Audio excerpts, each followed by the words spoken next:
The greatest sporting event that you ever saw. Giuseppe, what was your greatest sporting event that you were ever present at? Not saw on TV. You had to be in the building. In the building. Not outside doing perimeter security. No. In the building. Entry team. Okay. Yeah. I will be a man and admit my best event that I've ever been at.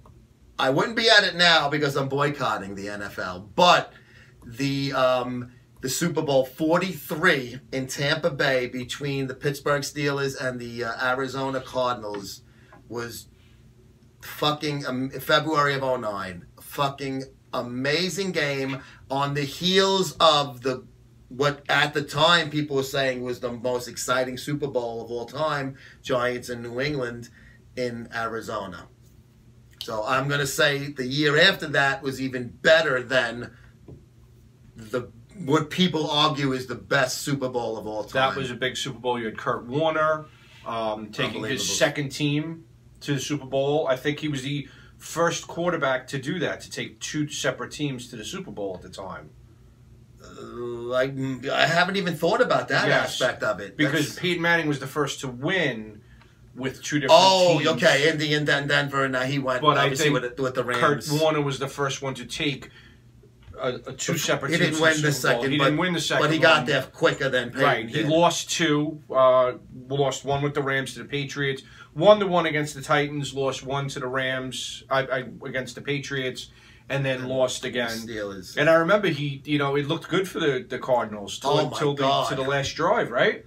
You know what? What made that game so exciting was Arizona Cardinals basically are kind of like, there are certain teams in every sport. Now it's the Browns, but the Cardinals were a vagabond franchise. They haven't won in ages. Terrible ownership with the Bidwells. The joke team of the league for years, and then all of a sudden, one of the first teams to move. Yeah. I mean, they left St. Louis, and they were Chicago at first, and then went to St. Louis, and then Phoenix. They called them the Phoenix Cardinals. You got a winner in town with Buddy Ryan with the fucking the cowboy hat, almost like the Shark Greg Norman type of hat with the Cardinal logo on there. So that was a team that, I mean, the Steelers, they're in the fucking Super Bowl every other year, pretty much. So to see that team like the Arizona Cardinals get there was pretty cool. I was rooting hard for the Cardinals. And Kurt Warner's a likable guy. Kurt Warner's a great guy. I had the opportunity to interview him once in person at some Super Bowl media day. Radio Row, not on media day. And he was a very gracious guy. So I always liked Kurt Warner.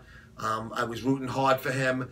Larry Fitzgerald, another likable guy, great, fucking phenomenal guy. Great touchdown. He's looking at him. He's looking at the fucking the screen, not to hot dog it, to say where the fuck is the safety. Yeah. To make sure he had a clear route to the end zone. That would have been the winning touchdown if Ben doesn't drive him down the field and Santonio Holmes, that savage, gets the fucking winning. Santonio, yeah. Had a great... On his toes on the line, right? Fucking, listen, I'll give him credit. He was a piece of shit his whole career, smoking pot. That's why the Jets got him for a song. And after he won the MVP, mind you, got traded in the offseason to the Jets.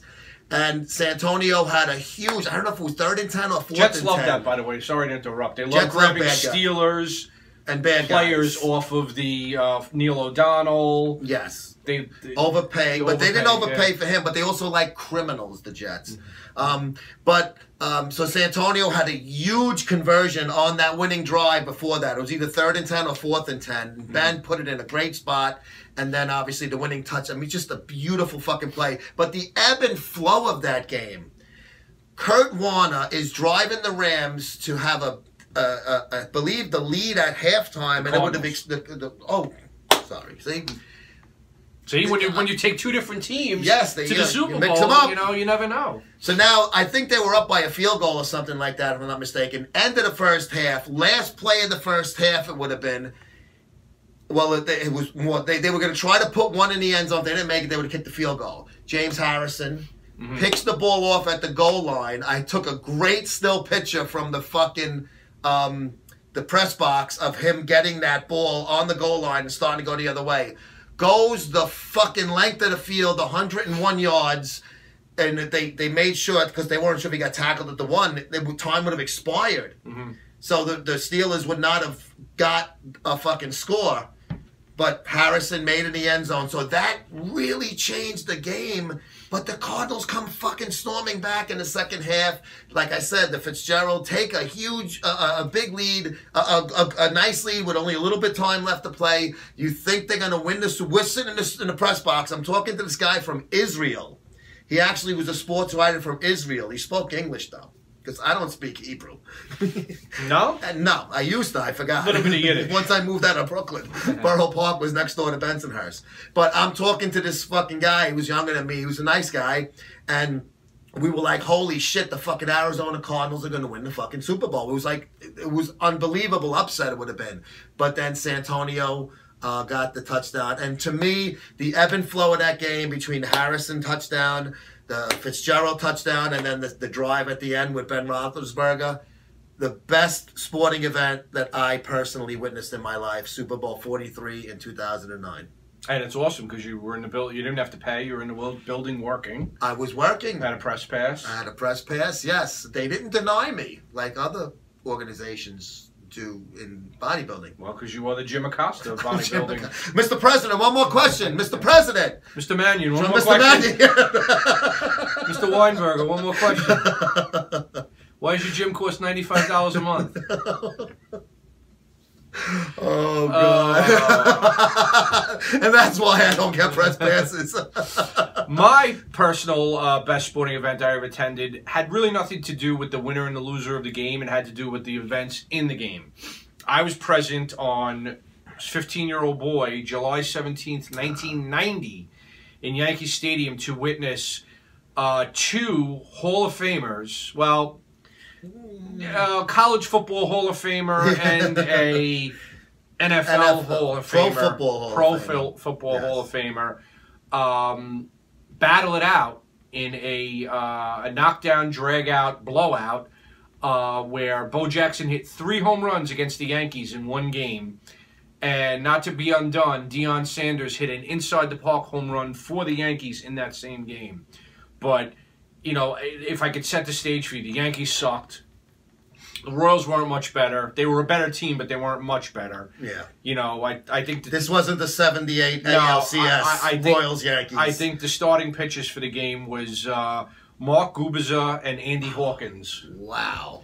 I remember those dudes. But it was maybe about 20,000, probably about 20,000 people in the stadium. Empty. I was in the upper decks. My brother's law firm had gotten a group outing, so they had went. It was a weekday night.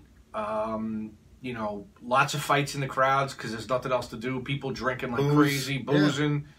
Yeah. But Bo Jackson's first at bat hits a home run in center field over the center field wall for about 425, 430 feet. Almost in the black, but just short.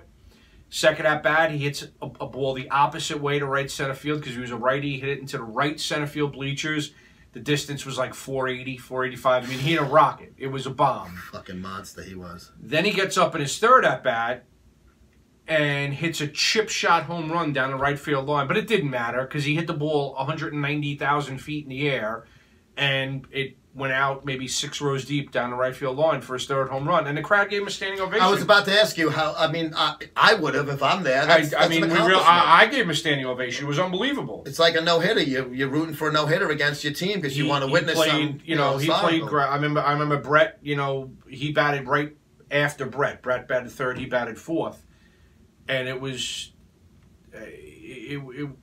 I think also, I believe that was, it was the game he ran up the wall, too.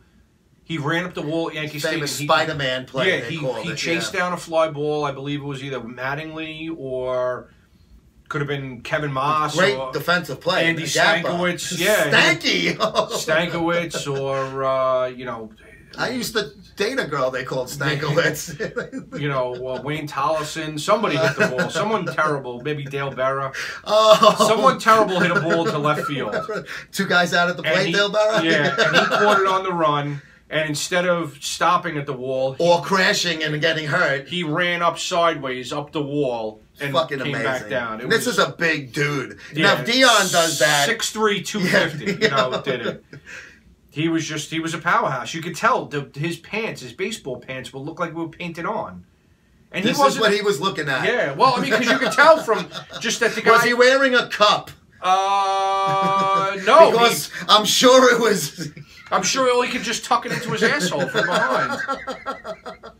He just probably did the tuck. I mean, this was a guy who was just... I'd do me. A natural, you know... Put the fucking lotion in the basket! You're getting excited over there. I told you about Poe Jackson painting his pants on, and you're screaming. No, but he really was a physical phenomenon. It was an unbelievable game to be at. I think the Yankees wound up losing. Deion Sanders hit a home inside the park home run later in the game, which one was of the most excellent. exciting plays in all of sports. You know, so I was excited. I said, "Oh wow, Deion Sanders, he's going to be," and they traded him to Atlanta. You know, shortly after that. Yeah, he didn't pan out in baseball. I think he wanted to go to Atlanta because he was playing for the Falcons at the time. Well, about the famous in the 1991 World Series where he played for both teams. He and then helicoptered into the stadium at night. And then McCarver said something nasty about him in the game. On him or something? He said he goes. Deion's being selfish for not playing. For playing both games, for football and baseball. Football and baseball. He gave him an ice. The ice bucket challenge, he chased him around and splashed water on him every chance he got. Yeah. Yeah. Well, listen. Yeah.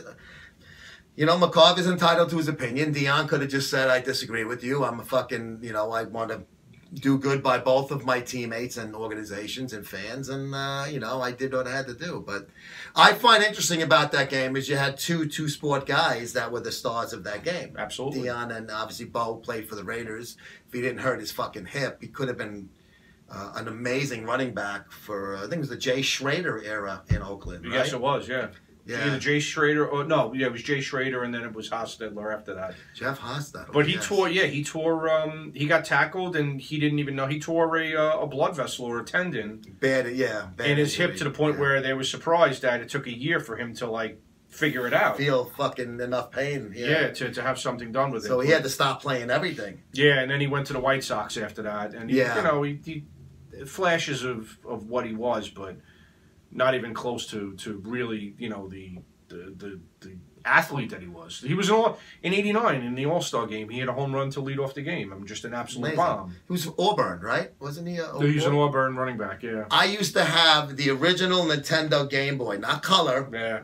The gold screen with the gray dots. It was a Bo Jackson game and it had baseball and football in it. It was pretty cool. You can play both sports. Well, to this day, I mean, people talk about him in Tecmo Bowl, how he was untackleable, unguardable. You couldn't stop him. You couldn't catch him. So that's our two most memorable, greatest sporting events we were at. Keith, baseball, me, football. And we'd love to hear from you guys. Tell us in the comments, what were you guys at? You know, surprise us. Maybe some of you guys. It'd be great. I'd love to hear someone at a great college football game, college basketball game. Fucking soccer overseas. World Series, soccer overseas, right. P. Kenny in Scotland or maybe Shuey. Were you at a Man City, Man U when Man City knocked off Man U? I mean, those matches in fucking football are... They spill out into the streets worse than it's insane. Here in America, that's for sure. And I know in South America, too. So let us know what your favorite sporting event was that you were at and why it is that. But for Keefus, I'm Joe Pietaro. We'll see you next time on a Shitload of Sports.